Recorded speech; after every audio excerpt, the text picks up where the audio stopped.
C'est la rentrée, le retour dans les salles de classe. On retrouve ses camarades, on rencontre de nouveaux professeurs. C'est une bonne occasion pour moi de parler de l'école. Évidemment, l'école moderne est une des plus grandes avancées de notre temps. Développée et accessible pour tous, elle permet à chacun d'entre nous d'avoir le droit à une éducation, d'apprendre à lire, à écrire de nouvelles langues, l'histoire et les sciences.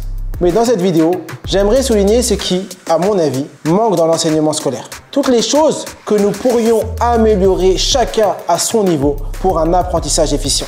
Je voudrais dans cette vidéo parler de l'origine de l'école pour connaître les événements qui ont permis de fonder l'école telle qu'on la connaît aujourd'hui. Et ensuite, vous présenter les 5 grands défauts de l'école moderne pour qu'on puisse connaître les actions à mettre en place dans notre vie pour combler ces lacunes. Commençons par le tout début. Il y a des milliers d'années, bien avant que les premières écoles ne soient fondées, l'éducation se faisait essentiellement au sein des familles et des tribus. Chez les chasseurs-cueilleurs, l'apprentissage passait par l'observation et l'imitation. Les jeunes apprenaient en regardant les anciens, en répétant les gestes qui assuraient la survie du groupe. Chasser, cueillir, fabriquer des outils, se protéger. Il n'y avait pas de classe, pas de maître, seulement la transmission orale et le quotidien comme terrain d'apprentissage. Plus tard, avec l'apparition des premières civilisations, comme en Mésopotamie, en Égypte, en Chine ou en Inde, l'éducation commence à se structurer. On voit apparaître des formes d'écoles souvent réservées à une élite. En Égypte, par exemple, les scribes étaient formés dans des institutions spéciales pour maîtriser l'art de l'écriture, une compétence essentielle pour la gestion de l'État. En Grèce antique, l'éducation prend une dimension philosophique. Les académies de Platon et les lycées d'Aristote deviennent des centres de réflexion où l'on enseigne la philosophie, les mathématiques et la rhétorique. Cependant, il est important de noter que ces écoles étaient réservées à une minorité de citoyens, souvent des hommes libres, tandis que la majorité de la population n'avait pas accès à ces enseignements. Passons au Moyen-Âge, une période souvent perçue comme sombre, mais qui voit aussi la naissance des premières universités en Europe. Les lieux religieux sont des lieux d'apprentissage où l'on enseigne principalement le latin, la théorie et les bases de la grammaire. Peu à peu, ces écoles s'ouvrent à d'autres disciplines, comme la philosophie ou la médecine, donnant naissance aux premières universités à Bologne, Paris ou Oxford. Le XVe siècle marque un tournant décisif avec l'invention de l'imprimerie par Gutenberg. Cette révolution technologique permet la diffusion massive des livres, rendre le savoir accessible à un public beaucoup plus large. Les humanistes comme Erasme ou Montaigne prônent une éducation qui développe à la fois l'esprit et le corps, qui forment des individus complets capables de raisonner par eux-mêmes.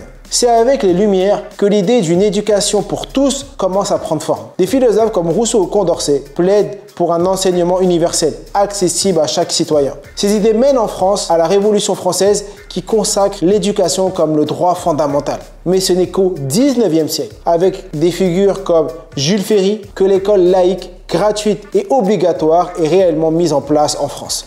Cette période voit aussi l'apparition des premières écoles publiques aux États-Unis et dans d'autres pays européens, marquant la naissance de l'école moderne. Au XXe siècle, l'école devient un pilier central des sociétés industrialisées. Elle est accessible à tous, filles et garçons, et devient le lieu où se forge une grande partie de la culture commune. Les systèmes éducatifs se structurent avec des programmes nationaux, des examens standardisés et une professionnalisation croissante des enseignants. Pourtant, les défis continuent d'exister, les inégalités persistent, les modèles pédagogiques évoluent lentement et l'école doit s'adapter aux nouvelles réalités technologiques et sociales. À présent, je vais vous montrer les 5 principaux défauts du système scolaire moderne et surtout comment vous pouvez les surmonter pour devenir un apprenant autonome et efficace. 1. L'apprentissage passif. Premier gros défaut de l'école. Vous savez ce moment où vous êtes assis en classe à écouter le prof parler pendant des heures, sans vraiment participer, sans vraiment être actif. Le problème avec l'apprentissage passif, c'est que ça ne marche pas. On écoute, on prend des notes et puis on oublie. Vous avez sûrement déjà ressenti ça après un contrôle. 2 semaines plus tard, impossible de vous rappeler ce que vous avez appris. Pourquoi? Parce que vous n'étiez pas vraiment impliqué. La solution, c'est de devenir acteur de votre apprentissage. Posez des questions, cherchez à comprendre en profondeur. Faites des projets personnels autour des sujets qui vous intéressent. Par exemple, si vous apprenez une nouvelle notion en histoire, allez plus loin. Faites des recherches supplémentaires. Parlez-en à vos amis. Visitez des musées. Partagez vos découvertes. Plus vous êtes actif, plus vous retenez. Le deuxième point et le deuxième défaut majeur, l'école ne prend pas en compte les différences entre les élèves. On nous apprend tous de la même manière, avec les mêmes méthodes. Mais voilà, on n'apprend pas tous de la même façon. Certains sont plus visuels, d'autres plus auditifs. Certains ont besoin de bouger pour assimiler des informations. Ce manque de personnalisation peut vous faire croire que vous n'êtes pas doué pour telle ou telle matière, alors qu'en réalité, ce n'est peut-être pas la matière qui pose problème, mais la manière dont vous l'apprenez. Ce que vous devez faire, c'est identifier votre style d'apprentissage. Êtes-vous visuel? Dans ce cas, utilisez des schémas, des vidéos, des mind mapping. Vous êtes plutôt auditif? Essayez les podcasts, les livres, audio. Vous êtes kinesthésique? Trouvez des moyens de pratiquer physiquement ce que vous apprenez. Que ce soit en bricolant, en manipulant des objets, adaptez votre méthode d'apprentissage à votre style vous rendra beaucoup plus efficace. Et c'est ce qu'on fait aujourd'hui au sein de l'Académie Mention Très Bien. L'Académie Mention Très Bien, c'est une académie qui a été créée pour accompagner les collégiens et les lycéens dans leur réussite, pour leur permettre de passer de 9 à 16 de moyenne. Ceux qui ont des difficultés, on leur permet de surmonter leurs difficultés. Ceux qui sont déjà forts et qui ont des bonnes notes, on leur permet d'aller encore plus loin et leur donner la méthodologie qui leur manque. On laisse à l'école l'enseignement des maths, de la physique, de l'histoire et nous, on enseigne la méthodologie. Si tu souhaites rejoindre l'Académie Mention Très Bien, les portes sont ouvertes du 2 au 15 septembre. À toi de jouer, rejoins-nous au sein de l'Académie, on t'offre le premier mois gratuitement. Le lien est juste là et tu le retrouveras également en bio de cette vidéo. Le troisième défaut, c'est cette obsession pour les notes. On passe tout notre temps à l'école à essayer d'obtenir des bonnes notes, à réviser pour les contrôles, à stresser pour les examens. Mais est-ce que nos notes reflètent vraiment ce qu'on a appris? Pas vraiment. Les notes poussent souvent à apprendre par cœur, sans comprendre. Vous avez peut-être eu cette expérience, réviser comme un fou pour une épreuve, puis tout oublier juste après. Les notes deviennent une fin en soi, plutôt qu'un moyen de mesurer votre réelle compréhension. Ce que je vous propose, c'est de changer de perspective. Concentrez-vous sur la maîtrise des compétences, pas des notes. Si vous comprenez vraiment un sujet, les notes suivront naturellement. Et même si ce n'est pas le cas, ce qui compte vraiment, c'est ce que vous savez faire, pas le chiffre sur une feuille. Pour évaluer vos progrès, fixez-vous des objectifs personnels. Réalisez des projets concrets, développez des compétences qui vous serviront dans la vie réelle. Les notes ne devraient pas dicter votre apprentissage. C'est vous qui devez prendre le contrôle.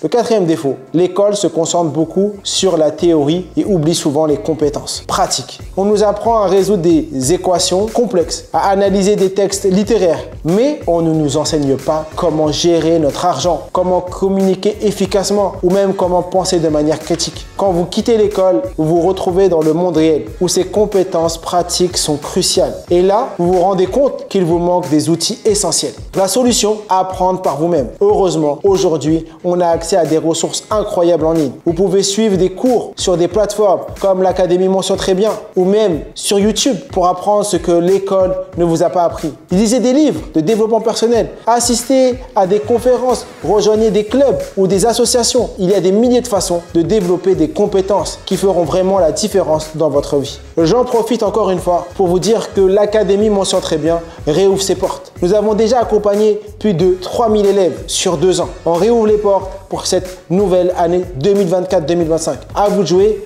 le lien est juste ici et également en bio pour nous rejoindre et faire en sorte de cartonner cette année scolaire.